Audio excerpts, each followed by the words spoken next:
Good morning, everyone, and welcome. My name is Jeannie Allen. I'm the founder and CEO of the Center for Education Reform, and I am so happy to have you all with us today on this extra edition of our Action Series. Our Action Series actually stands for Accelerating Change through Innovation and Opportunity Now, which is what we are here to talk about with our two fabulous guests. And before I bring them on, let me just give you a little bit of background about today's series.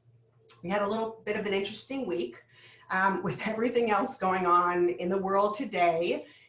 We don't need a lot more controversy, but the National Alliance of Public Charter Schools did announce last Friday that they invited Randy Weingarten, president of the AFT, to be part of their virtual annual event, which we're always a part of. And as I'm sure many of you know, it kind of set off a lot of reactions, responses, backlash, including us. So after the Alliance received a very direct promise of action by the Freedom Coalition for charter schools, they made the very wise decision to rescind that invitation. But what led to that invitation in the first place? With so much going on today, with LA schools basically being threatened walkouts if they open in person, with the challenges we face every day, those of you who work in and around charter schools in the media, we have some great foundation people on, not to mention the parents. What would actually allow that to happen? Why would people think that that kind of conciliation works? So to help me parse through that, because we don't have all the answers, is Dr. Steve Perry and David Hardy, both incredible leaders, titular heads of the education reform world, in particular charter schools. So let's bring them on to start the conversation. Dr. Steve Perry is a national icon in the education revolution and a huge friend of change and children. Welcome, Steve. Thank you. So let me give you a little more background about Steve. Steve started Capital Prep Magnet School in Hartford, Connecticut. So successful, sending 100% of its predominantly minority kids to college. I remember hearing about you on television and seeing you on television. I was smitten immediately. And you went on to create a couple of amazing, great schools in New York and elsewhere. You're an author, you're a speaker, and you've been so outspoken about the unabashed need to be unapologetic about our kids. David Hardy, welcome, the founder and head right now of Boys Latin once again. They had to coax him out of retirement. Is a Philadelphia native, big player in the Philadelphia education community, walks the walk and talks the talk.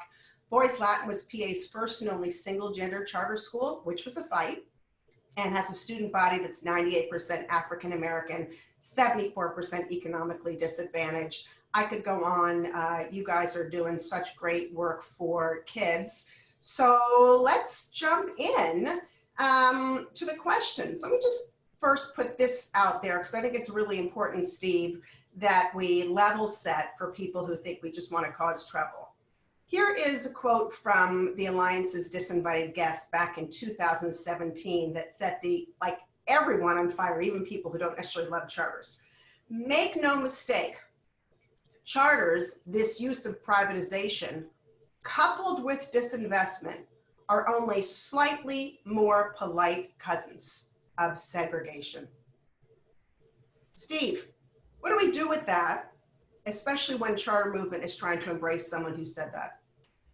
So thank you, Jeannie, for having me on. What's happening, Brother Hardy? How you doing, buddy? So the focus has to be on the problem at hand.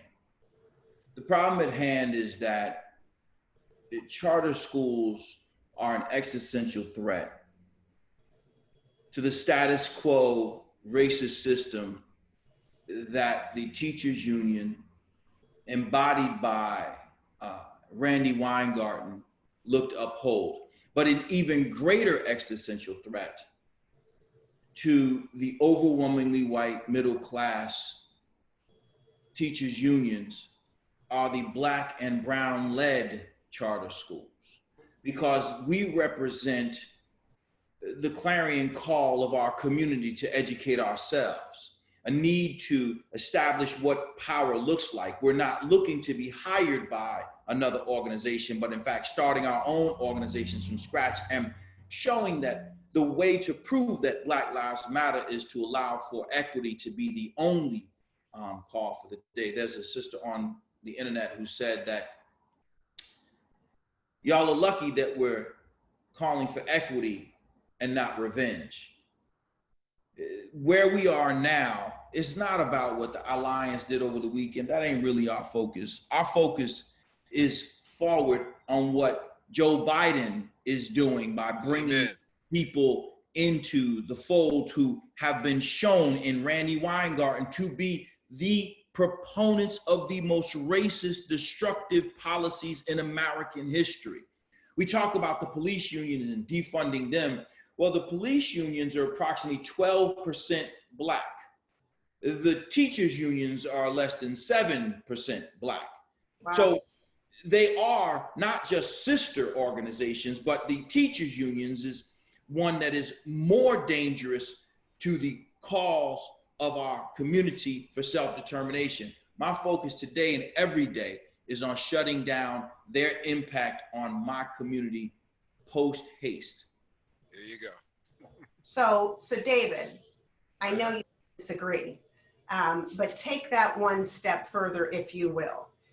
How does the union not mix with chartering? I think there's a lot of people who are confused about that. Like, gosh, if she wants to come and talk to us, if she wants to find common ground, if anyone wants to find common ground, you know, even Steve, your point about the Sanders-Biden or Biden-Sanders Unity Task Force, and a lot of people on the call today have questions about that.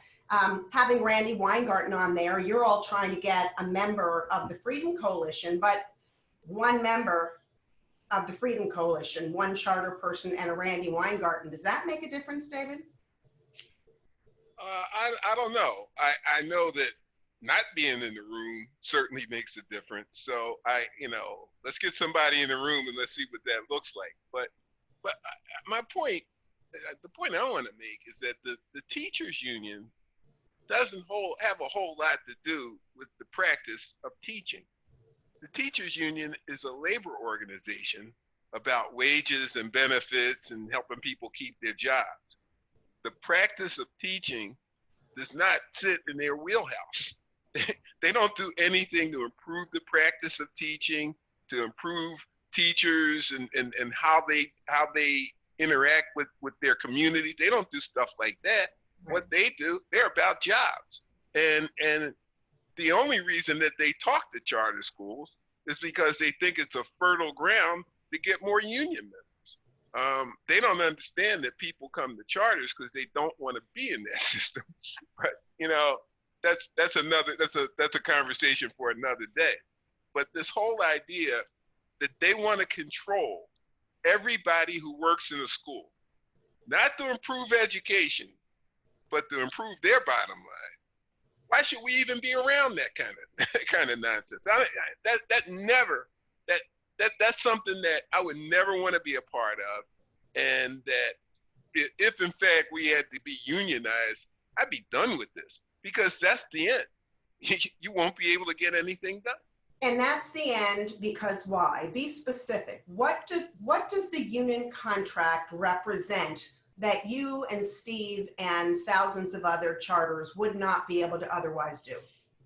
Well, what they represent is that they weaponize the contract to be able to control the workflow, and that's a problem. You look at these contracts, and they have things in these teachers union contracts that are ridiculous, like what they're supposed to have as far as supplies or tissues, boxes of tissue. I mean, all that kind of stuff. And the fact of the matter is, it never materializes anyway. So having it in the contract makes them look good because they look like they're fighting for the kids. That stuff never materializes. And they don't even say anything about it when it doesn't. That's the other thing. If they put the stuff in the contract because they thought it was important, they would fight for it when it didn't happen. And they don't do that. What about the rule that you can't go in a cafeteria at certain times or maybe at all? Well, there's rules like that. that are ridiculous. But here's something else. There's also the kind of advice you get from the veteran. And I remember I had a teacher who had a friend at a Philly public school. And when they came in, they told him a couple of things.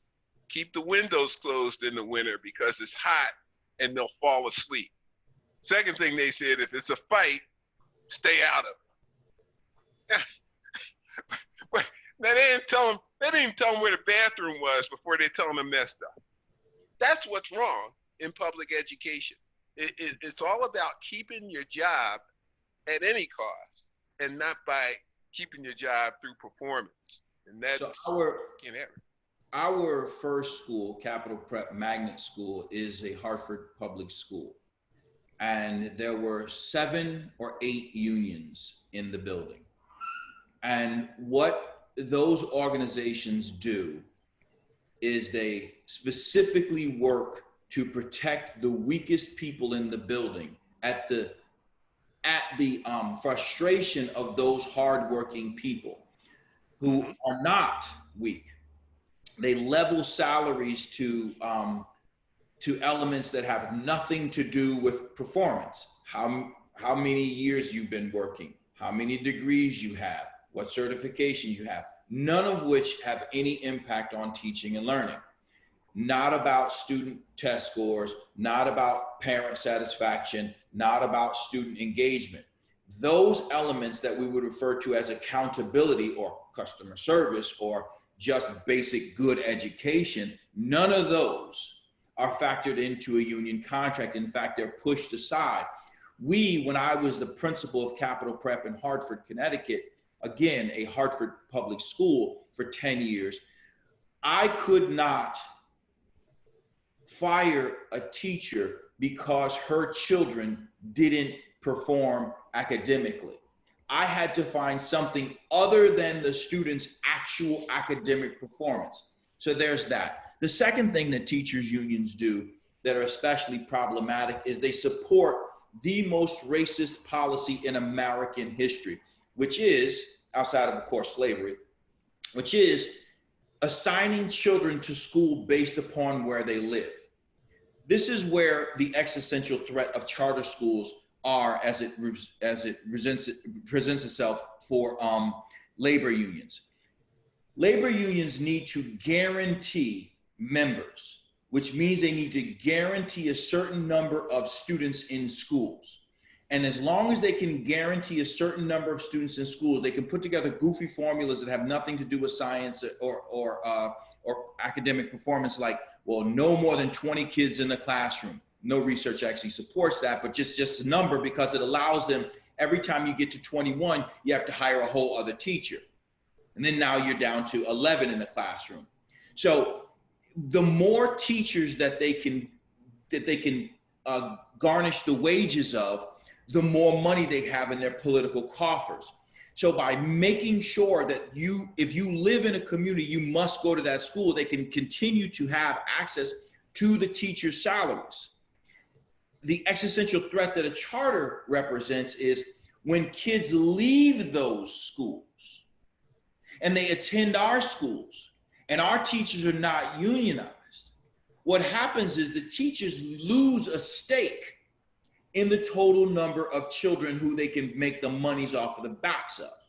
So it's the intersection of that makes it implausible that we can work together, because their job is to come in and get as many teachers to sign up and give them access to their wages. And our job is to get as many children free of a failed school system that has been found to be not just unconstitutional, but inherently racist.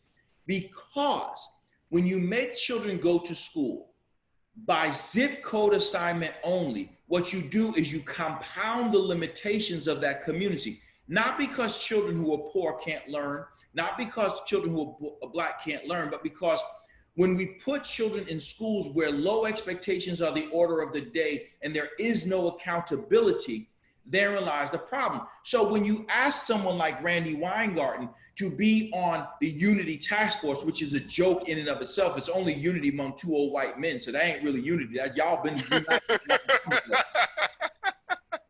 But when you want to put those people on, what you're doing is Joe Biden is taking black people for granted.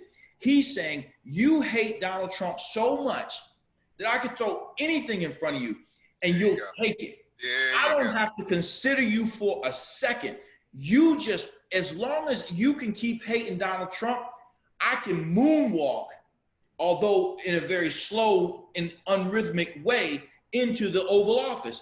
But he has made it clear that he's going to choose big labor over black people all day, every day. So what we as black educators are saying, nah, homie, you have to work a lot harder to get these votes, which means you're going to have to fight to increase the number of charter schools in the United States of America, increase the number of black and brown children who have access to quality education via school choice where charter schools are not in place, and create easier strategies for black and brown people to become educators. Remove those silly limitations that we find around certification that are limiting the number of black people who are going. These are the policies that the teachers union and the embodiment of Randy Weingarten is the embodiment, because her focus is making sure that the teachers unions remain large, white, and female. We want to make sure that we open up the education profession back to our communities, because for the first time in American history since Reconstruction, black people are starting schools with the public's money because we are public. Right. Right. So here's the issue. Okay, so totally amen to all of that. Here's the problem though.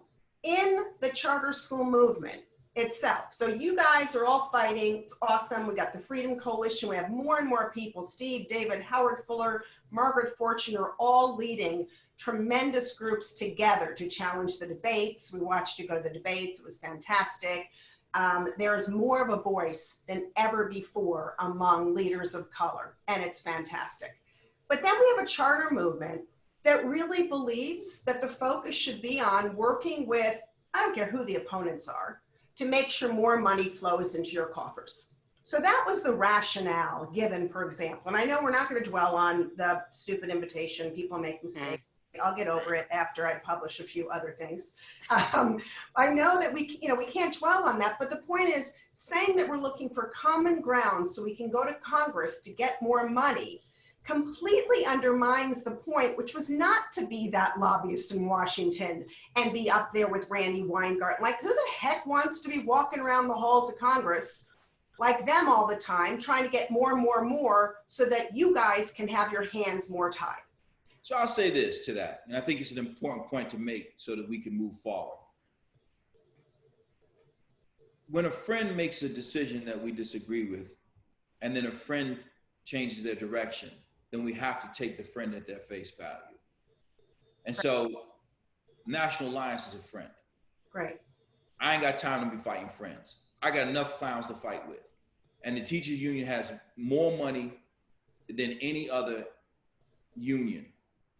So what we're gonna do in the time that we have here is focus on how we can come together to form a real unity coalition to really focus on what needs to happen, which is to make sure that we can count on our white allies to say, you know what, we have benefited, whether as members of the charter movement or charter operators, for quite some time on the efforts of black and brown parents and educators to create charter schools. So what we're gonna do is we're gonna stand down and say, hey, now is the time for us to fight hard to make sure that black and brown people get a greater stake in this, because we believe that the true way to fight for equity is that we understand that black and brown operated schools are fundamental to the development of this country as a whole, not just for black people. And I need to really make a point here.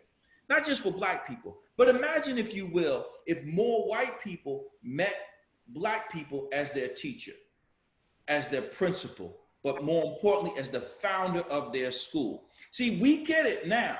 When we see a black soccer coach, we don't think of her as a black soccer coach. We think of her as a coach, because there ain't no thing to see a black soccer coach or a black basketball coach, AAU coach, or AAU founder. In fact, I'll bet you that most parents who want their child to play on a good team are in fact looking for Look, brothers. yep, yep, they are.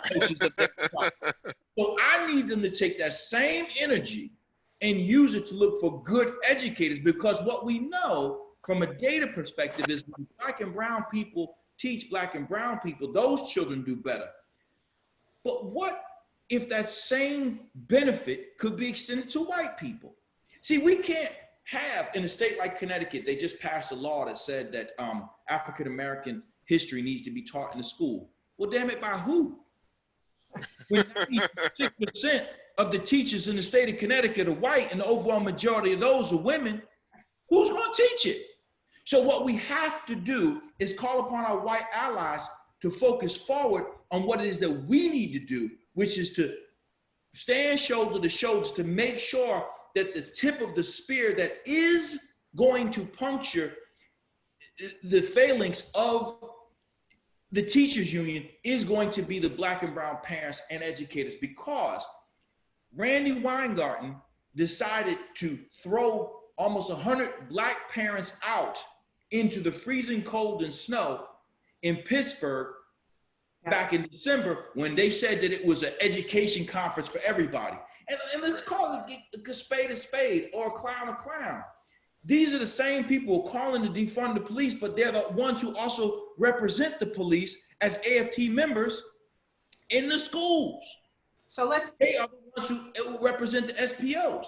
So we have to call them out. We have to say to Joe Biden, we're not playing with you. This is a time, Jeannie, for all of us to unify, get focused on what we need to do, tear these clowns down and get to work. So what we need to do then, sounds like if we need more of these schools serving more Black and brown kids, then we need to expand them, right? Today. Let's get it on. Yeah, their whole thing is not about just stopping charter school expansion. Their thing is about closing charter schools. We need to be in an expansion mode. We have schools in cities where they've been bad schools for 50 years. And Joe Biden wants me to think that he's going to give them money and they're going to turn into better schools. I mean, it stretches credulity. We can't have business as usual. We got too many. Look, I was in a room. I was in the Zoom meeting on Sunday with some incredible Black and brown charter leaders from across the country. Everybody on that Zoom call was a very accomplished person. And we were all gearing for the thing with the National Alliance. That got done real quick. Now we're on to Biden. And Biden better watch it because we're not going to let this go. This isn't a fad or a press a press release or something like that. This is about a bunch of people getting together with real motives and a real plan. And our plan is to make sure that Black and brown children and their needs and aspirations are represented on the Democrat platform. So and if it's not, I need you to understand something. Hang on, but 1 second. So I want you to, but let's get people motivated on this, right? So what are the key elements of that? You have to demand not only that the caps get lifted, how about equity? We're running around with a lot of different laws. Connecticut's charter school law, awful, right? New York, there's a Philadelphia, you can barely get 65% of funds. And we're walking around going, wow, we amended that law. Wasn't that awesome? We should be like all of these laws, unless there's no zip code, and unless, Steve, you could enroll 1,000 more kids who aren't going back to the schools in the fall because they'd rather be part of your school. Why should you have to beg for 10, 12, 14 more? Isn't that where we have to be? Exactly, and that's where I was going. Thank you so much for that. So we need to have universal, like the Democrats say they want universal health care. We need universal money for all the child, just like Medicaid, Medicare, just like student financial aid, Section 8, just like the GI Bill. The GI Bill is credited with creating the middle class. Well, then I know that money following the child will create a new middle class. And we have to be comfortable with that, because I'm telling y'all, black people, what's going to happen is, guess who's coming to dinner? We're going to be moving to your neighborhoods when we get these degrees. So you need to get used to smelling something different in the neighborhood, smelling some good collard greens and some other great food that we have come to love.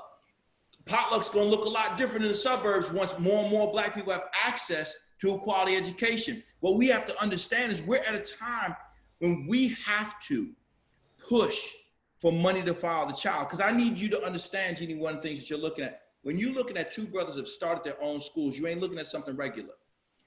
The most revolutionary thing that you can do is give access to a quality education to communities who have never had it before. And so equity is just that. It is saying, stop underfunding charter schools and expecting us to outperform the districts within which we operate. Don't say you're going to give me $11,200 in Bridgeport, but you're going to give Bridgeport's public schools $17,000 and a $120 million building. And then when I beat them, tell me I need to beat the state with the same kids who came in below grade level. Right. Yep. What we have to do is our allies, right? This is where we, as members of the Freedom Coalition, we're saying to our white allies, look, y'all, some of y'all got 5, 10, 15, 20, 30,000 people in your schools. We'd like that many too. Mm-hmm. We'd like that many too. In fact, why don't we agree that we all get more? Because there are too many waiting lists in our cities until every single child who wants to go to a quality school that is a charter is in fact in one, then we have not met our goal. So what do you say to people who go, yeah, but we have to have controlled growth because, some of your schools, they're not doing so well, without looking at the data, by the way. And what you're doing in Bridgeport, because I've seen your school and I saw the numbers, is your kids were coming in here and you're getting them here.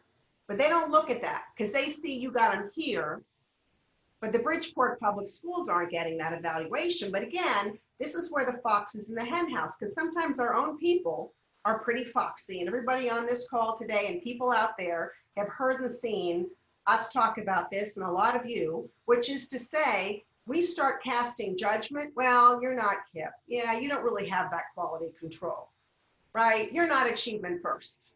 That has to stop, right? It does. But one of the things that has to happen, though, again, is we have to stop the zero sum within our own family. Because that ain't true. I grew up in a big family, and as a person who grew up in a big family with very little money, there ain't no room to quibble over who got the biggest slice of pizza. We all just have to split it up equally. And so this is a conversation that we have to have with our friends, right? So what I need from everyone from funders on out, all the way up through authorizers, is that you look at us in a broader context. And what that does is it creates the opportunity for us to be seen for what we bring to the table. So for instance, our schools typically start in grades 6 to 12. And we take kids in all grades, whereas other schools take kids in kindergarten and pretty much stay with that group. Mm-hmm. I think that there's some place for all of us. We operate like an alternative school, but perform like a prep school. So we have to put in place matrices that allow us to be seen for the product that we send forward. So for instance, if we were a VOTEC school, you would measure us based upon our ability to send children to the trades. We are a school that takes kids. We graduated 3 years ago, a young man who was 21 from high school. He's in college. 100% of our graduates go on to 4-year colleges. 82% of them have college persistence. What we have to do is we have to create a broader context within which we are all assessed, not to pit us against each other, because again, Joe Biden is the guy right now who we have in our crosshairs. This cat better understand that you are looking at people who are action-minded doers, who are not afraid to come in and walking around your house and making it uncomfortable, bring you out of the basement and to show you that Randy is not your answer. Get her off the commission. Get her off of that. I ain't worried about her being on some other thing behind us. Get her off of that. Or give us a larger stake in it. Right. So how do we do that, right? So, You're talking to people there, you're pushing to get on the committee. There's lots of people meeting about this debate. What are some of the other leverage points? Are they going to listen?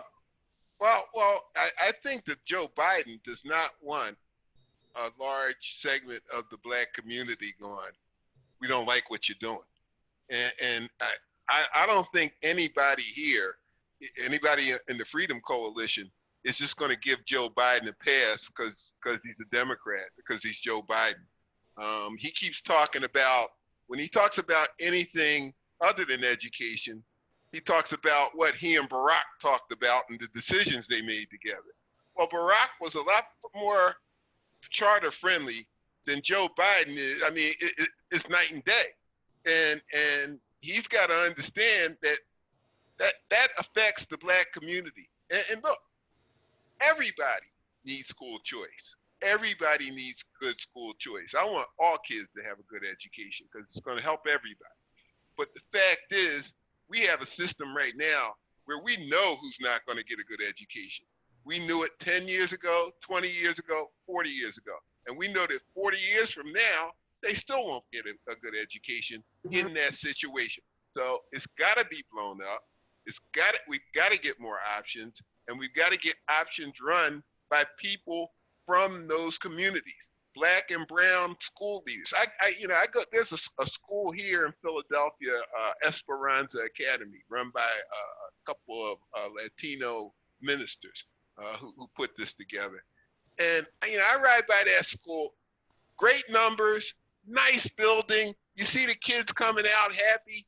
That would not happen in that neighborhood had those men not started that school. There's no other school in that neighborhood that has that kind of environment. And that's what's been missing from public education. And we're bringing it into public education. And they see that it's making a difference and it's scaring them. It's done to communities. I mean, Philadelphia, Washington, D.C., where you have charter schools, the economy was booming because people want to be in those neighborhoods. We have a question. I want to throw out a question. I'm going to start jumping in some of these really great questions, but there's a question from a founder of a charter school in Chicago. God bless you, because that place, boy, the unions come after all of you. Oh, Lord. Chicago International Charter Schools. He agrees 110% and says, how do we fight against and open schools led by black and brown leaders when you have a mayor, school board, state legislatures, plus governor, plus teachers union who are all anti-charter? It's what we do all the time. I got it. That Chicago mayor is kind of an enigma to me, because when she was negotiating with the union, Elizabeth Warren, Bernie Sanders came in and stood with the union.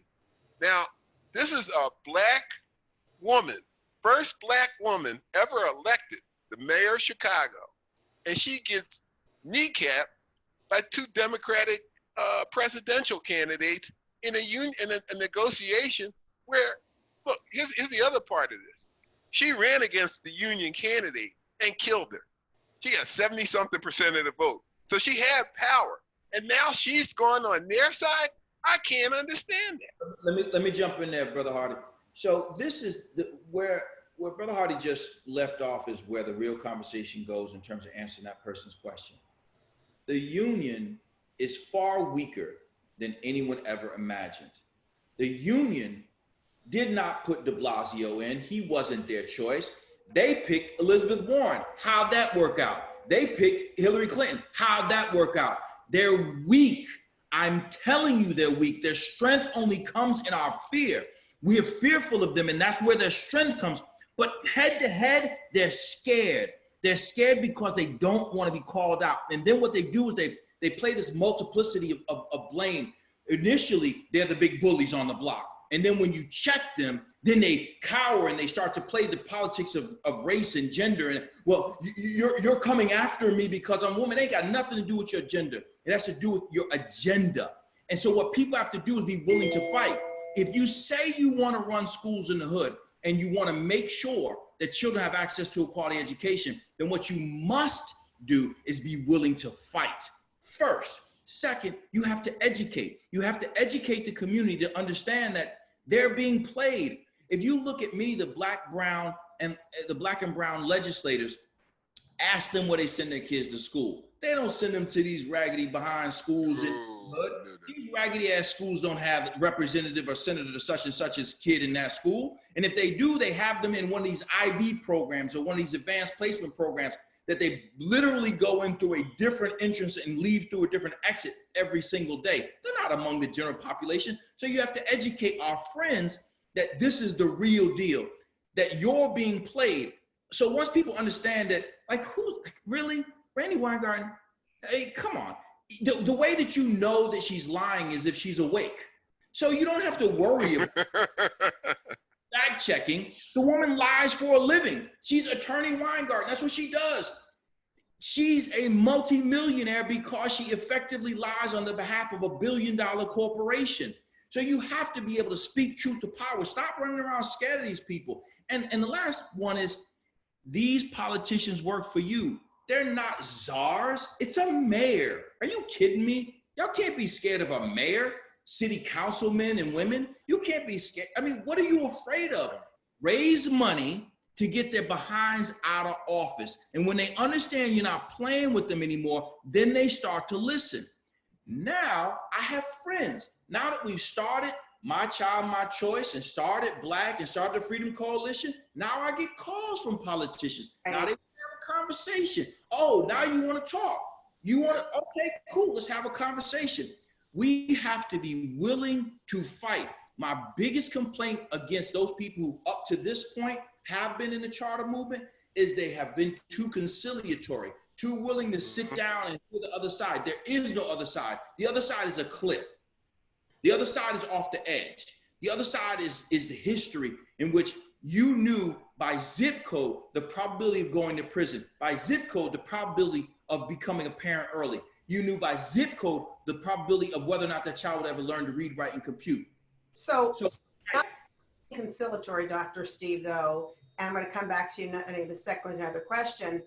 You're talking about organizing people around you. You're talking about organizing parents. By the way, that's not a very popular, no, everyone likes to talk about, oh, we got a parents group, and there are great parents groups now opening all around. We've got National Parents Union. You guys are organizing them. There's Powerful Parent Network, but no one wants to fund parent groups to go after Lori Lightfoot. Why is that? I don't know. I don't deal in the funding. No reason. I just try to, the real thing is I try to get my own funding straight. So I don't know what funders are looking for. I just know what we offer. And let me say this. One of the most important parts of the Freedom Coalition and Black, as we started the Black, Latino, Asian Charter Collaborative in New York and My Child, My Choice, is we did that first on our own dime. On our own dime. When you saw us protesting against, protesting at the Democrats' debates, Brother Hardy and I flew ourselves to Houston and stood in that hot damn sun. That was us. Now, fortunately, the Charter School Growth Fund has since jumped in, but let's be clear, we put our money where our mouth was. So I say the same thing to parents. It doesn't take a ton of money to run a campaign for a city council seat. It doesn't take a ton of money to run a campaign for a board chair, a board of education in most areas. It doesn't take a ton of money, but what it does take are people who are willing to stand and deliver. You can't think that you're gonna beat a machine by throwing a rock at it. You got to build another machine. And what we find with most quote unquote political machines is they don't even have the courage themselves. They don't have it. They're just bullies. And what does every bully lose to? Some small guy or girl standing up to him and poking them in the chest and saying, say that again. So we're the new bullies. Right, absolutely. So people should be organizing their parents. People should be organizing their own efforts. They should be going after into the political jungle, if you will, and not sitting back waiting for somebody else to do it. And they got to point out what's available now. Look, the reason we have all these charters is because people wanted to get out of bad situations. And what Randy Weingarten and these union people want Black and brown parents to do is to stay in bad situations and be happy about it. because they got a community school now, so they may have a nurse, and they may have a little clinic in the building, or they may have a couple of little doodads. But the fact of the matter is, the same old bad educational institution. Right. And we we're talking about a city like Chicago, where they're having all these problems. Nobody's saying who educated these. Where do they go to school? This stuff starts in school. They try and make it seem like it starts in the community. When you go to a building that you have to, by law, be in every day, and you know that they're not taking care of your interests, you can be 8 years old and figure that out. These people aren't for you. And so that gives you a whole different mentality, and then it winds up like a lot of these inner city neighborhoods look. But the fact of the matter is, when you have schools like Steve or charter schools in there that bring stability to these neighborhoods, it changes the neighborhood. And actually, Corey DeAngelis and Pat Wolf have some pretty good stats on that about how bringing in choice options, the kids who were affected by that have less interaction with criminal justice system. They work. They have more stable lives. They have this data. That's what we should be looking at. Yeah, absolutely. So speaking of which, we hear this a lot. And so here's a great opportunity to answer live a question from the founder of the union, a union in a public charter school in New Jersey. We've watched painfully as they've unionized lots and lots of charters. Noelle is proud of that. And she's saying, why not work together? We've been able to unionize 20 charters. And she reports, although I wonder about those numbers, Noelle, low wages, racial gender pay gaps, long hours, no due process. And now we have unions, we're able to sit at the table in these 20 schools and be professionals. Yeah, she's lying. That's easy. No. No. You just call a lie a lie. First of all, we make 10% more than the school district. So let's start there. So that's a lie. That's a lie. And all unions do is take money from teachers. The laws in all states say you can't discriminate based upon race, class, or gender. So can't fire somebody because they're poor, black, Latino, gay, straight. We can't do that. So that's against the law, even up to the Supreme Court, as we've just seen. So what then is the protection? The protection is to keep lanes in the building, like they did in our first school, which was in Hartford Public Schools. A man was asleep in class as a teacher. The kids woke him up when his principal, me, was standing outside. The teachers union fought to make sure that man kept his job. He's still an employee of Hartford Public Schools. So that's what we're against. They don't care about kids. They just care about the adults. And so I think that she is the antithesis of what our organizations need. If you want to unionize something, stay in your lane. Stay with the places that want to be that. Because if someone wants to join that organization, make it so that they can join on their own. Not so that everybody in school has to do it. She's working against our children, and watch and see any school that she's organized will crumble, because that's what they do. They come in and they pillage on the backs of children. They're disgusting. They work against our community. They are worse than the police union, because the police are people you could potentially not encounter. You gotta go to a raggedy ass school if you can't get to a charter school. Right. So if you gotta go to one of those schools with people who come up with excuses for failure, then you're gonna find yourself in a situation that generations of Black and brown people have found themselves in. So don't give me that. And does she send her child to a failed school? Because you impressed me when you put your kid in a failed school. Because our parents don't want that option. Our parents are doing everything from applying through a lottery to saying that they live somewhere that they don't. They're doing everything they can to escape failure. You as unions, especially in education, have proven to be the worst thing to happen to public education. You are the problem. You're the problem. Go away. You know, Lisa. Well, I just let me say this one thing. I see, they've unionized some schools in Philly. Those schools aren't doing very well.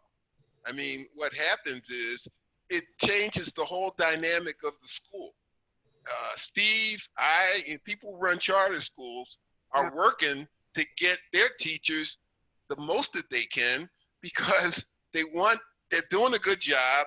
It's working, and that's what our job is. When you get unionized, all of a sudden, all the fight is about nickels and dimes. Right. It's never about, it's never about stuff that's going to help the kids. It's over nickels and dimes.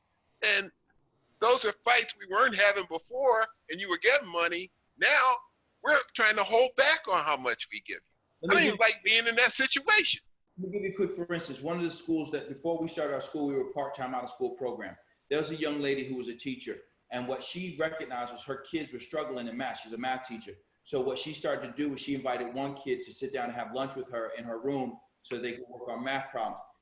By the end of the week, the entire class would be seen walking down the hall with their lunch trays to her classroom to sit down while she taught during lunch. The union made her stop doing that because it's supposed to be a duty-free lunch. She said, no. I want to teach. I want to sit with my children and teach, which is what you would get if you went to a private school, which is what the expectation would be if you went to a private school, if you went to a college of the like. The union made her cease and desist. That young lady left teaching the next year. We lost a young woman who took it upon herself to sit down during her lunch. She wasn't asking anybody else to do it. She said, look, I'm here. I don't mind eating with my kids. I ain't got no quarrel with my kids because if you go to an elite prep school, they eat lunch with the kids. They have dinner with the kids. They have breakfast with the kids. But in the union model schools, you can't have lunch with the kids. You have to have a private room for teachers to have a teacher's lounge so they can sit and talk mess about kids. You have to have all these other silly things that have no bearing on teaching and learning. Happening, they foment discontent. They go to the young, almost recently out of school teacher who shows up at the charter school, and the union person, excuse me, Noel, goes into the charter. We saw it happen in New Jersey. We've got all sorts of records on it because they were calling us saying, what do we do? And they're sitting there and they're saying, do you know if we had the union, you wouldn't have to stay here so late? Do you know that we could get you more money? They start fomenting discontent and making stuff up. So God bless you for actually saying the truth. Lisa DeGaudio, one of our other questions, she's talking, this happened to her. She said, we have to address the bullying of what actually happens. Happened in Chicago too. She said, we were on the receiving end of that. These folks followed our staff home, relentlessly called them. They made our community toxic for a long time. We were able to get them out. We lost a year of our lives in our community fighting this. They made promises to the staff that would never happen. We have to work together to make everyone aware of this level of bullying. Let me ask you this: Why would you join the teachers union from a charter when they're so adamant against charters? You're paying dues to an organization that's trying to put your school out of business.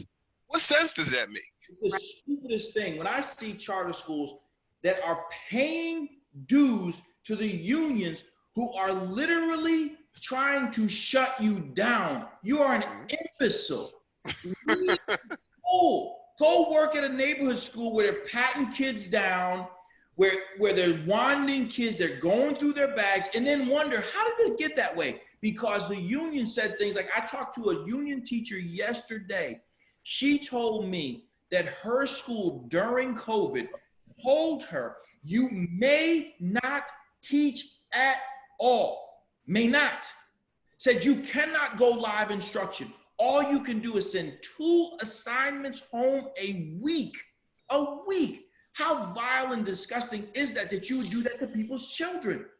And I've seen it firsthand. I've seen unions literally. When we started our first school in Hartford, the union came because they clearly had not met me. They came in and tried to explain to me who runs things. Get the hell out of my face.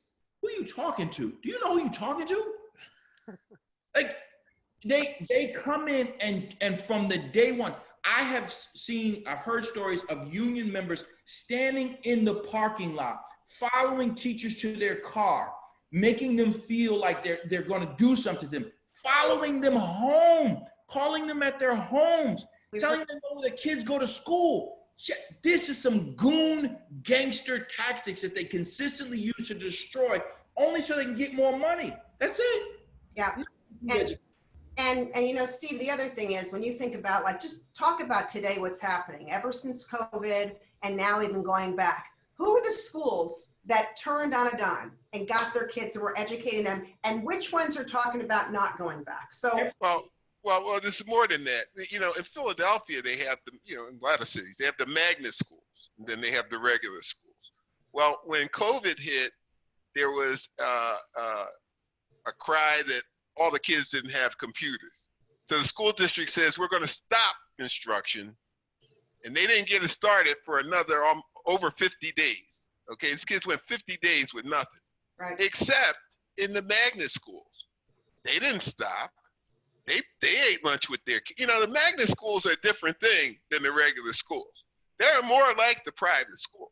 You get more attention at a magnet school because, first of all, there are very few poor kids. There's very few black kids, and everybody there is, you know, they got tested in, and so they have what is a publicly funded private school environment, and it works very well. And our kids sit in these other schools getting nothing, and that's the school district. Let's keep this in mind. This has nothing to do with education. It has nothing to do with children. The teachers union, as Brother Hardy said, only wants to be able to glean, to ascertain money from every person's check who's a teacher. They're not against charter schools. In fact, in New York City, a well-known secret, the UFT started a charter school. It sucked. Yes. It got shut down. In fact, they kept trying to work with it. They had to shut it down. They're not against charter schools. They're against non-union charter schools. That's what it is. What they want is their private corporation to be able to take money from teachers, because the more money that they pay to teachers, the higher the percentage, the more money they get because the percentage stays the same. Right. What we have to do is continue to point out that this organization is an existential threat to our community in the same way, if not worse, than the police union, because they protect people who hurt children. Steve, answer this, David and Steve, if you don't mind. Answer this. We have an education or very credible education reporter on, Liz Whitland, and she says, I really want to hear many different views, but the dominating argument is absolute hatred for teachers union instead of constructive conversation about how to move forward in this huge crisis when it's unclear who will be able to return to school. Okay, I'll answer that. They're the other side. There's nothing constructive about an organization that seeks to shut you down. The teachers union started the fight. They came in, tried to shut us down. We didn't come in trying to shut them down. We never came in with a zero-sum strategy, which is to say, you can't have a neighborhood school as long as you have a charter school. We've never said that. That's they who've done the zero-sum. So they threw the first punch, we're gonna win the fight. I have no interest in trying to respond to the frailties of the overwhelmingly white teachers union. That's not my interest. My interest is to fight for Black and brown children who need access to a quality education. I'm not trying to make people who live in suburbs and whose lives are very comfortable feel comfortable with the discomfort that my community has to suffer through. Even when our kids do go to schools in suburban areas, Black and brown kids are receiving a lesser education. So why do I have to sit? I don't care that people think that we're oppositional to them. I want them to understand, just in case. Randy Weingarten and I sat backstage before we went on CNN one time. And she said to me, true story, she said to me, you know, Steve, I think you and I could work together. I said, I don't think so. She said, no, I really think we could, because there are a lot of things we have in common. I said, you support teachers who do bad things, and I support kids who want to do great things. We will never be on the same page. And she said, and this is a true story, she said, Al Sharpton and I are friends. Here, she showed me her phone. You can call him. I said, Al Sharpton is not the king of all Black people, and you and I ain't gonna work together anytime soon. We are not on the same page. she and I ain't on the same page. So I believe that a life is not just determined by the friends you make, it's also made by the enemies you make. And she and I ain't on the same page, ain't going to be on the same page no time soon. I also love, you know, and I appreciate the conversation about constructive conversation. I really do. But her leading person also said to me after an interview, after she acted, which is part of my problem with having them go on any convention stage where our people are supposed to believe they're collaborative, is they sit there and they do make some stuff up. I'm sorry, Noelle and others listening. They do make stuff up. They say, we want to work with you. They sound conciliatory. We have a bunch of people out there who would love nothing more. Educators are nice people. They want us to get along. They teach our kids to get along. So if you stand on a stage or on a media interview and say, I just really want to work with you. So one of her lieutenants did that to me several years ago in an interview. And I just kept my cool and I kept talking and I got into the elevator. She looked at me and she said, you are awful. You are disgusting. You are, She starts yelling at me in an elevator. The elevator opens up. She smiles. She walks out. I kid you not. This is their behavior. And by the way, Liz, you don't question them and said, when are you going to be constructive? When they chased Elizabeth Shaw from Chicago International Charter School, a progressive, incredibly enlightened, liberal advocate for charter schools, and they called her a racist, B-I-T-C-H. When they investigate our wives, when they literally accuse us of child abuse, when they literally put articles about us that they know are lies, when they overstate any bad thing that ever happens in a charter school, let a child break a nail in a charter school and they turn it into a child abuse case. Anything that they can do to undermine any organization that does not pay ransom to them. We can't work with these folks because they are horrible, mean liars. They're just lying, and people don't want to hear that. They want to hear, but why can't we work together? I'm not going to call up Kim Jong-un to see what his thoughts are on how we on the same page. This man has sworn an allegiance to be an enemy of our state. I got you, bro. Cool. Now I know where you stand. Well, when it's on, it's on. But what I'm not going to do is I'm not going to sit here and try to respond to people and make them feel like we can work together with people who are trying to shut us down and in the process trying to destroy those who support us. I'm sorry, Dr. Steve. You're not saying, I just want to make sure this is clear. You're not saying teachers are liars. Like, people hear the wrong thing. You're saying the union on their behalf as a vested interest. Right, right. Let me be even more explicit than that. Randy Weingarten is a liar. I have watched her lie so many times. She lies as a living. It's what she does. Anytime she tries to paint the picture of a charter school as a private school, she's lying. Anytime she tries to say that charters don't outperform traditional schools, she's lying because she knows that the research is very clear that when you do a like for like, we actually do outperform. When you take and you compare us to the wealthiest white and Asian kids, we might not always outperform them, but even in the cases when you look around this country, though charters and magnet schools make up only 15% of America's public schools, they make up 65% of the top performing schools in America.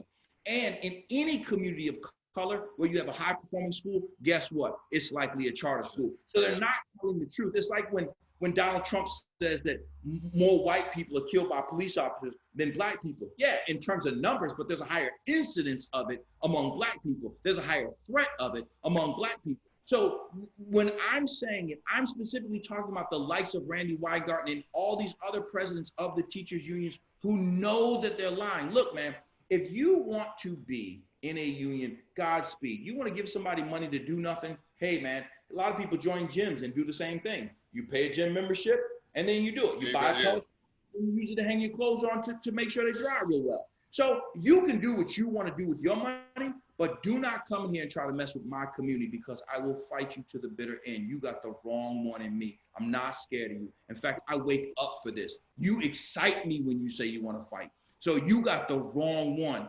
I'm saying that these people who are making their money off the backs of good-natured teachers, people who just want to come to work and love on kids and do good things by kids, those people are bad people. And what those teachers need to start to do is change their organization from the inside. If they don't like being cast, aspersions being cast upon them by virtue of their affiliation, then they should take Randy Weingarten, who makes $500,000 a year in just salary, and say, hey, boss, if you want us to get more money, why don't you cut us some of your money? If you're so concerned about millionaires and billionaires, then why do you live on Long Island with millionaires and billionaires? Why are you living such a comfortable life if you're so concerned about it? Join the people. But she doesn't, because they don't hold her accountable. They can take care of their house, and we'll take care of ours. So there's a moment in time right now, right, guys, and David specifically, there's a question about Black Lives Matter being opposed to charters. But here we are, this amazing moment in time where people are paying attention to things they didn't pay attention to before. Mm-hmm. So what do you have to say about that? I don't know if that's true. It's one of the questioners put that out there. Hey, they do. They get a lot of money from the teachers union, so they do. But you know, look, Black Lives Matter is a statement, and that's a statement that nobody can disagree with. Black Lives Matter as an organization is a different thing. And look, do I believe Black Lives Matter? Absolutely. But do I believe that an organization that's going to buy that nonsense from the school district is benefiting my community? I'm not sure about that. I have to, you know, I want to make sure that we have people who understand it's about the results of the kids, not the people who work in the building. And that it's easy to get sucked into the whole thing that, you know, the teachers are there, they're the ones delivering the service to the children. They're important, and they are important, very important, but not more important than the children. And if that service they're delivering isn't helping the children, why should we be paying for it? Why should parents be paying for it? The other thing I want to say is that this whole thing is all about money. Our kids have been monetized, and now they want to keep the money. We think the money is for their education. The union thinks the money is for them. Mm-hmm. That's really where our problem is. Right. So again, if you think of it this way, go ahead. If you want to know if someone can do something, right? So the unions talk about themselves being experts in running schools. There were 2 schools in New York that the union ran, and both of them were closed. So 100% of the schools that were started by the unions themselves were shut down. Mm-hmm. Their other contribution to education is what their president in New York, Mulgrew, said, which is to muck up the system, which is to make it harder to run schools. So if my brothers and sisters, some of whom are in the Black Lives Matter movement, are cool with that, then I respect that they get to make whatever decision they get to make. But just because I disagree with them on some parts of what we're doing doesn't mean I disagree with them on everything, and find more agreement than not. Take it one step further. This past week, I was working with my very good friend and president of the local chapter of the NAACP here in Connecticut, Scott X. And we're pushing the state of Connecticut to change the way in which they certify teachers in the state of Connecticut, to increase the number of Black and brown people who teach, based upon some fantastic work done by Susie Carrillo and the team at SUNY in New York. So you can imagine that everyone who says that they want more Black and brown people teaching should be all over this. So who could ever be against increasing the probability of Black people becoming teachers? Well, shocker, the teachers unions in New York have actually sued the state of New York to stop them from creating an opportunity for the schools to certify them. Right. So don't tell me that Black Lives Matter when you don't want Black people teaching Black children in the community. See, you got to call these people out for the hypocrisies and the lies. On the same token, I use the front part of that story, but I'm working with my brother Scott X, who was integral in his role as president of the local NAACP in helping Capital Prep, a school founded by Black people in the community, most of whom are pastors, get off the ground. So just because some people in some parts of the movement, in some That's a good parts of point. feel a particular way, they don't speak for the entirety of the organization. When I can tell you they're right here, right now. Last week, I'm working to make sure that the state of Connecticut can increase the number of people who are Black and brown teaching in our state. The fact that I'm saying we're doing that now and that we've partnered up now is evidence that we can work with people from all organizations who are working towards the good of our community. People who are working against our community, like those bosses, those mob bosses who run the teachers union, those people, no, we ain't cool. We're not cool. And we ain't gonna be. Right, David. Well, the other thing is the California chapter of the National Action Network just came out against the Biden-Sanders Unity Task Force proposals on charter schools. That's the National Action Network. So I think that, you make a good point, Steve. There are people in these organizations that don't agree with maybe some of the, Right. Because look, the NAACP has not been pro-charter, but Connecticut's NAACP has been exemplary. And So, you got to find the people who want to do what we do, and that's really what it's about. stay because I want to there's so many people who want to know then how do you do this? How do you fight together? So you've talked about what you do, your school and your community, Steve and David, you've done this in Philadelphia for years. How are you building the movement that is going to be taken seriously by everyone? It's happening right now. Right? It's happening now. It's underway right now. Right. Yeah. You are watching the establishment of a movement of Black and brown people who are sick and tired of being sick and tired.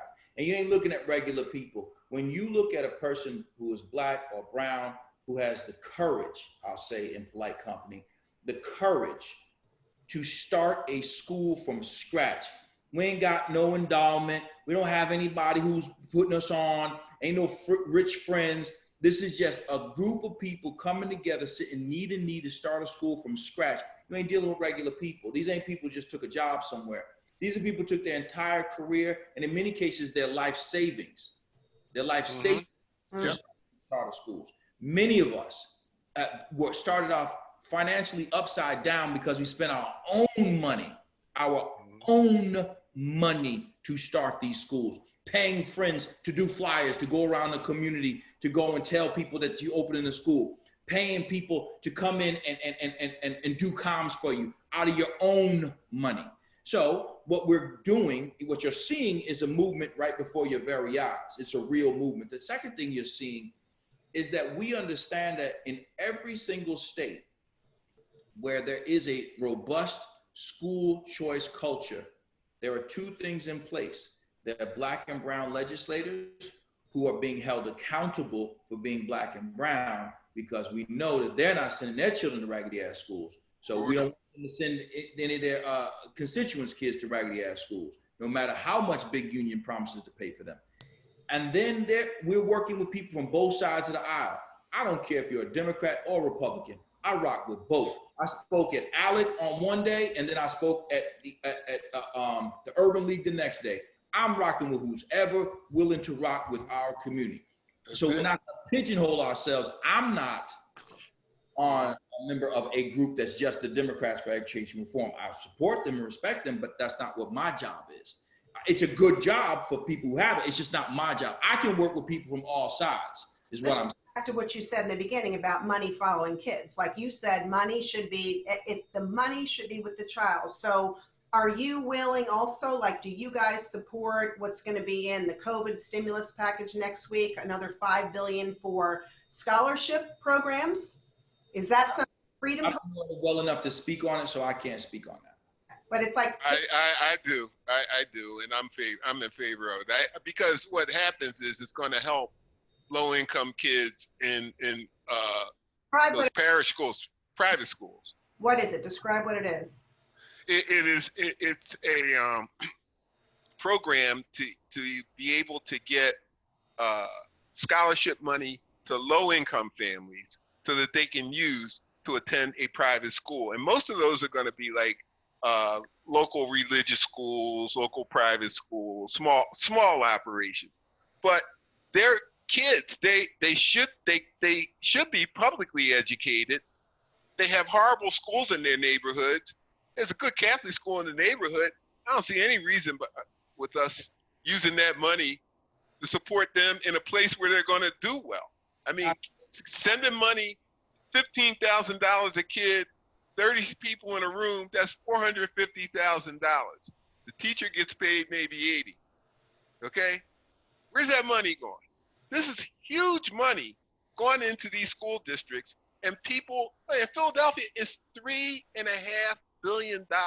You know, it was when it was at $1.5 billion, I said that if you counted every dollar and took a second to count every dollar, when you kids who weren't even conceived when you started would be 80 years old when you got finished. And that was at $1.5 billion.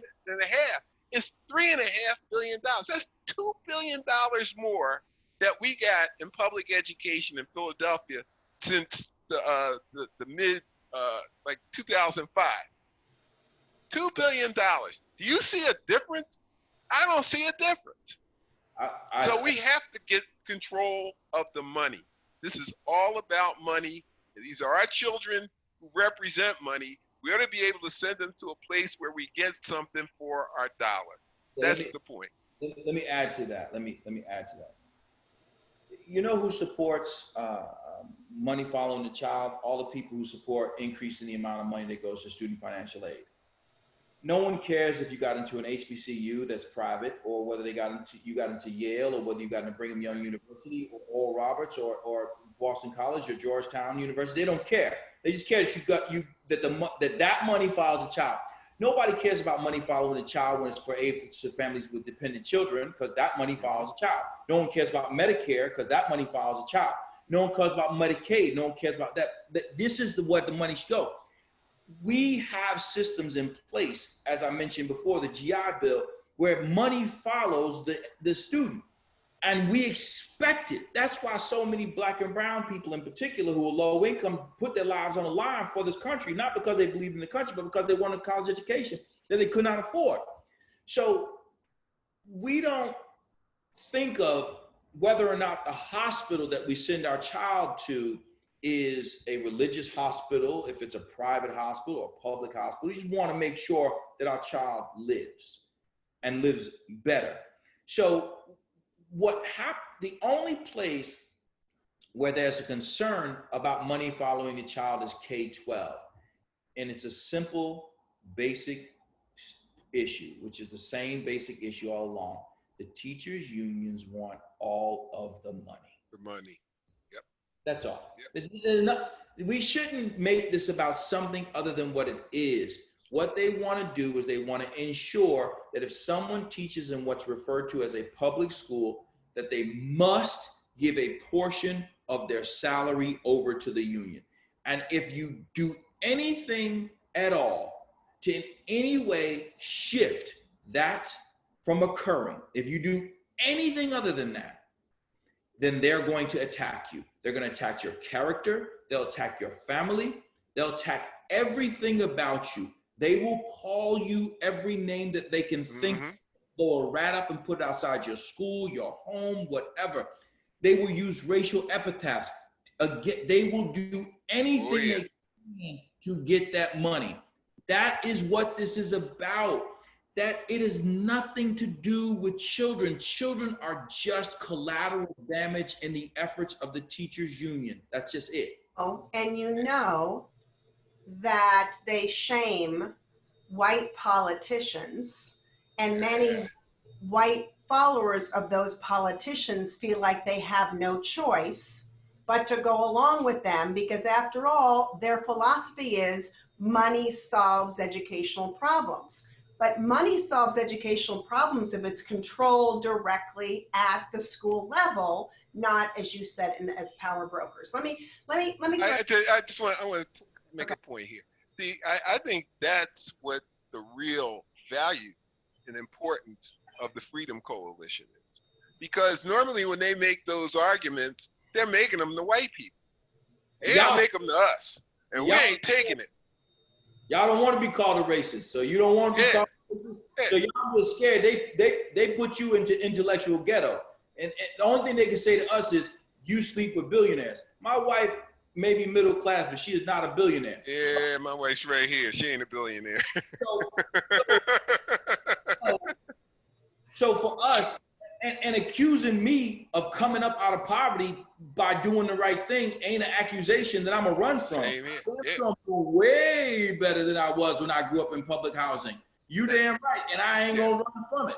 Come visit me at the beach. So I'm saying to you that I say this to you, Jeannie, presumptuously, and anyone else, y'all gotta stop falling for the okie doke. Just because they call you a racist, if you ain't a racist, stop running from it. Right. You know what you stand for, and push back. Stop allowing them to call you out your name. If that's not how you live, then don't let it happen. If it is, then make the corrections necessary so it doesn't stick anymore. But to allow that to be the death nail on your argument, to have some white woman, by the way, which is really bananas to me, some white woman calls you a racist and she somehow has a moral authority. You feel racist? Nah, that ain't cool with me. So I'm saying deal whatever guilt that happens along the way, work that out, and then move forward. Because when you know what you're doing, what you're waking up for every day, somebody calling you something only matters if you answer to it. So great. Yes, everyone in America has to hear that, and we will make sure they do. So couple of final questions, because you guys have been incredibly generous with your time. This is fantastic. Great responses. Dear leader in the DC movement for education, Naomi Shelton says, how do you find a sliver of alignment to do what's in the best interest of kids? And I guess I would add to alignment with who? I think it's with unions or anybody else who opposes us, I would suspect. Okay, but we're at war. We're at war. Stop trying to have peace negotiations in the middle of a war. You know, we get a little further down the road, maybe we can have these kind of negotiations. But right now, we're battling. These people are trying to destroy us. We're fighting for our lives. And we're not going to stop to have a cup of coffee, which it doesn't make sense. How about this? Y'all want peace? Tell them, stop lying about what charter schools are and are not. Stop trying to unionize our schools. Stop trying to shut us down. And go back and educate the 94% of the children who currently are in your schools. Do your job. Right. Do your job. And then, if you really want to put us out of business, here's a real shortcut to doing that. Beat us. Go back to work and work your ass off to make sure the kids can read at grade level. Make sure they can they can do math on grade level. And then when you do that, you'll put us out of business. There'll be nobody who will want to get on an 80-minute bus ride to come, 90-minute bus ride to come, have to leave their neighborhood. You have the home court advantage, you clowns. You actually are in the best position to be successful.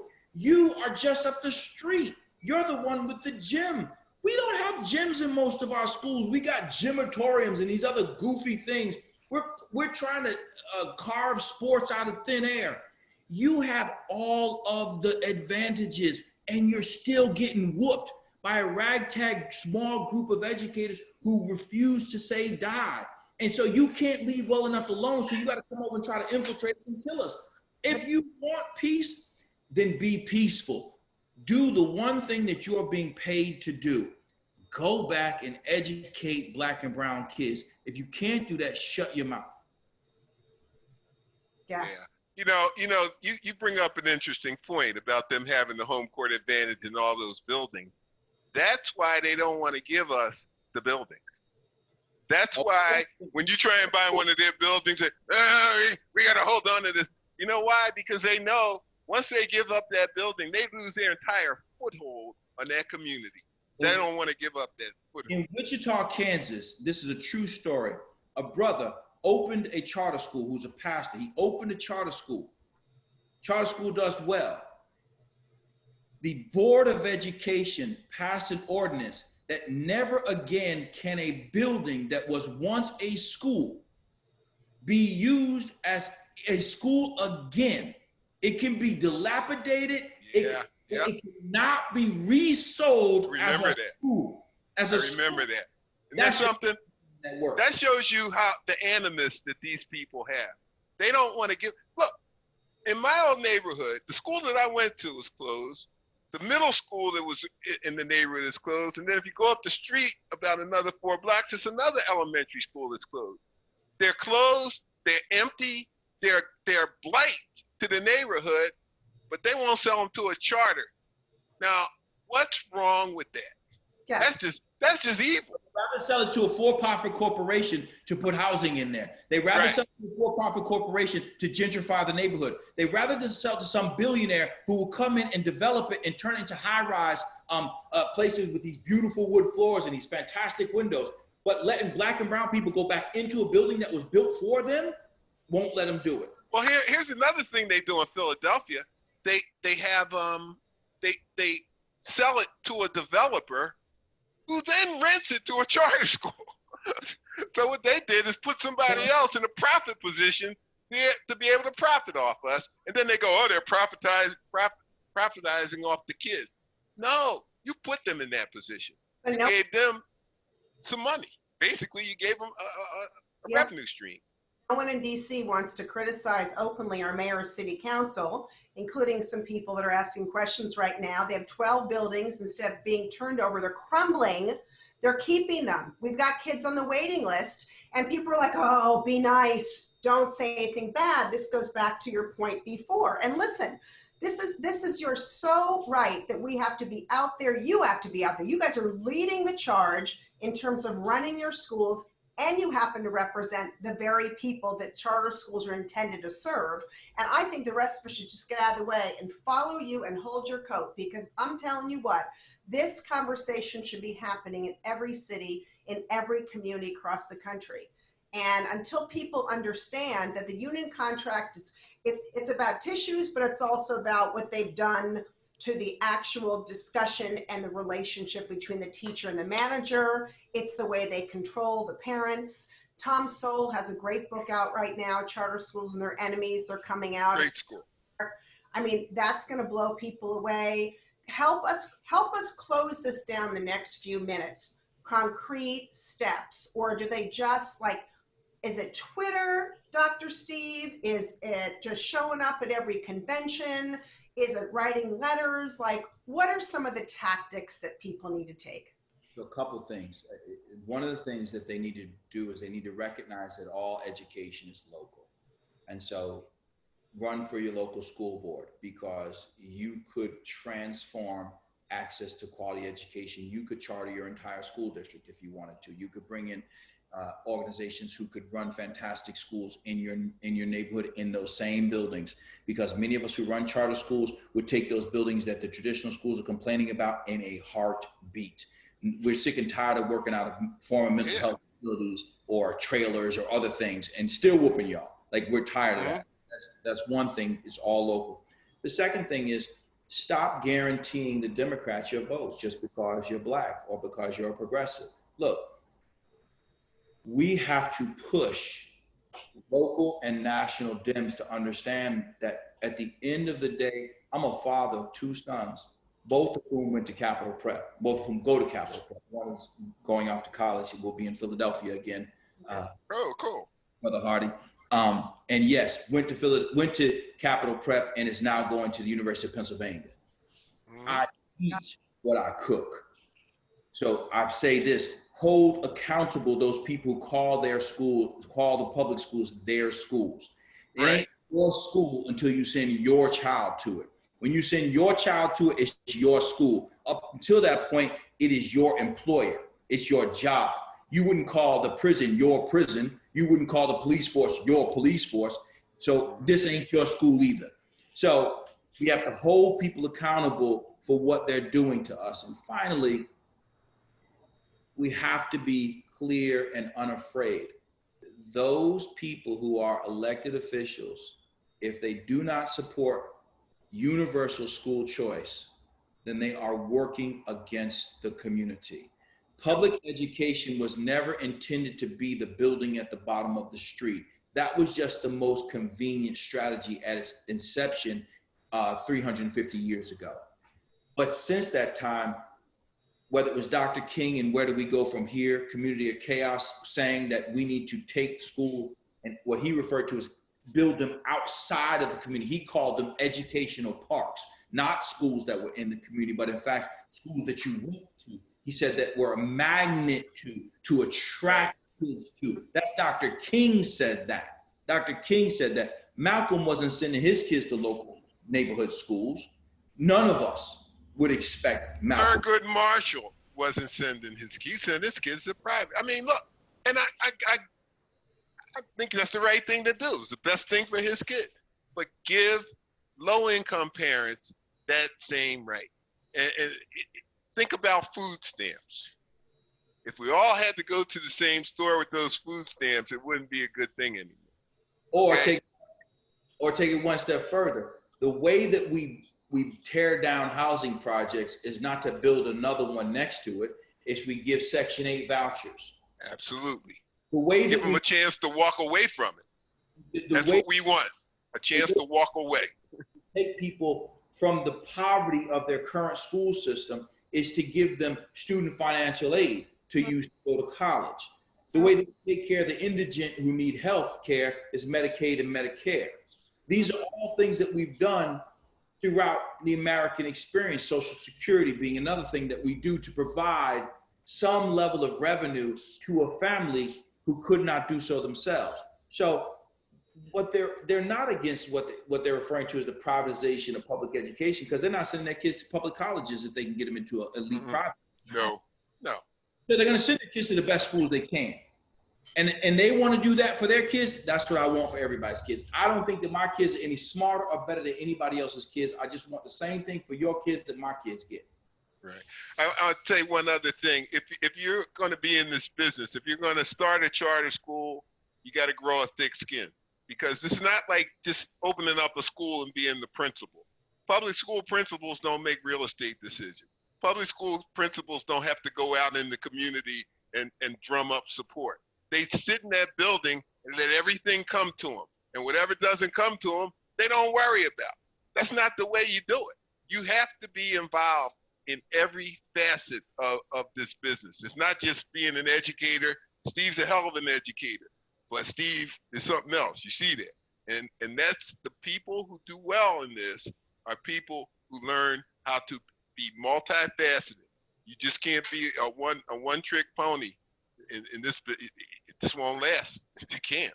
And it's such a great note to start closing on, because when I think about what Thomas Sowell talks about in his book, Harry points out, we just have to really pause and think about this, you guys. He points out that the biggest attacks are on the most successful schools that have kids on their waiting list, the 50,000 plus students in New York City. You think about, why would anyone not say, oh my gosh, let's double them tomorrow? And so let's think about this idea of common ground. Here's our common ground. Money follows kids. Parents make a choice. When you're ready to come on our common ground, we'll have a party. I'll bring the wine, you guys make the good food, and we're done. Other than that, there's no common ground until you recognize that kids are about to start going back, quote unquote, to schools where there was only 30% of them reading at grade level to begin with, 15% if you actually happen to be an African-American lucky, right? Mm-hmm. Generalizing across the board. And if you're a boy, you're screwed. Those two Big things, time. right? So common ground, money follows kids. That should have been the existential threat to common ground. It's not good people and good educators. Now, money following black kids, because everybody else's money's following. I mean, poor black kids and brown kids. That's what we're talking about. We're not talking about everybody else has it. Look, we got that. Everybody here, everybody on this call got school choice, and happy to have it, okay? But if you live on A Street and you got to go to the A Street school and you don't have a choice, you are in big trouble. And that's why let's talk about it in the context in which it's occurring. We need poor black and brown children to get more opportunity. And rural kids. I was going to say, Oh, yeah, you're right. You're right. Yep. for me, I want money to follow a child, period. And though we don't have any white kids in most of our schools, it's not because we don't want them. We'll gladly educate your white children as well. They're going to learn from black people, so y'all need to get used to that. But they're going to learn, and they're going to perform, and they're going to go to college at a rate that is going to exceed even the most suburban of suburban communities. And what they're going to come away with is an empathy for understanding what it means to be part of a community. You know, with our first school, the magnet school, one of the challenges was we had to attract white kids in order to stay open because it was a deseg Right. kid. And what a lot of white families recognize is that being a minority is not as much fun as we make it look like. And so they would dip and they would go back to their suburban schools. Not mad at them. That's cool. You know, but we don't have a suburban equivalent to which to return. Right. So we are this generation's opportunity to form our own educational alliance, to create an opportunity that was supposed to have been ours since Reconstruction. This is not about segregating our children, but in fact, empowering our children. I'll share this final story and then I can be done. One of my oldest son got a job at some little rinky-dink restaurant around here. And he's only gone to our schools his whole life. And so he was trying to argue both sides of the Black Lives Matter just because he can, or thinking he can. And we had a pretty hard conversation about, wait, son, until you meet the rest of the community. There's some white folks out there who got something for you. And you have been in this uneven experience all your life where all the people you meet who are Black and excellent, that's just the way it is. This is just your family, your community of educators and family members, and the white folks you know work for your dad. So there's that. And so when he came home after a day of work, he said, Dad, don't take this the wrong way, but you kind of set me up. I said, what do you mean? He said, because I didn't know that even existed. I said, I didn't set you up, I prepared you. Mm-hmm. You are prepared now to have your sense of self intact. If that had happened to you when you were in the 3rd grade, imagine the Right. damage that would have been done to you as a 9-year-old. But now, as you go off to an Ivy League school, coming from the schools that your family started, can't nobody tell you ain't excellent. There ain't nothing to discuss. So you let these people at the little restaurant say what they got to say, but you'll be gone and they'll still be there wondering what's going on with you. We as a community need to start our own schools, and we need to do so now. I agree. The movement is on. The struggle is out there. You guys are leading the way. I am so grateful on behalf of everybody that you took this time to talk real and to school some of us and to be part of it. To be continued. We will continue to give your voice to anyone, anywhere, and support you. And I so appreciate your saying, the battle's over with our friends. Let's move on. But that common ground has to be the common ground. And we have to move forward. All right, I'm counting on you guys to make November a big success for Black and brown kids, no matter what that looks like. Don't forget to support the Freedom Scholarships because it helps everyone, school choice and charters. It's very important. It's in Congress right now. Don't forget, if your state has the Blaine Amendment, it's an impediment to educational choice. And we had an awesome Supreme Court decision on June 30th that found, by the way, that dog don't hunt anymore. Mm-hmm. And so the barriers to school choice, little by little, are being removed. And again, I say this with absolutely no BS. You guys are leading the way. Thank you so, so very much for being with us. Thank you. My pleasure. Take care, Steve. I'm man. See you soon. All right. Thanks to everybody for joining us.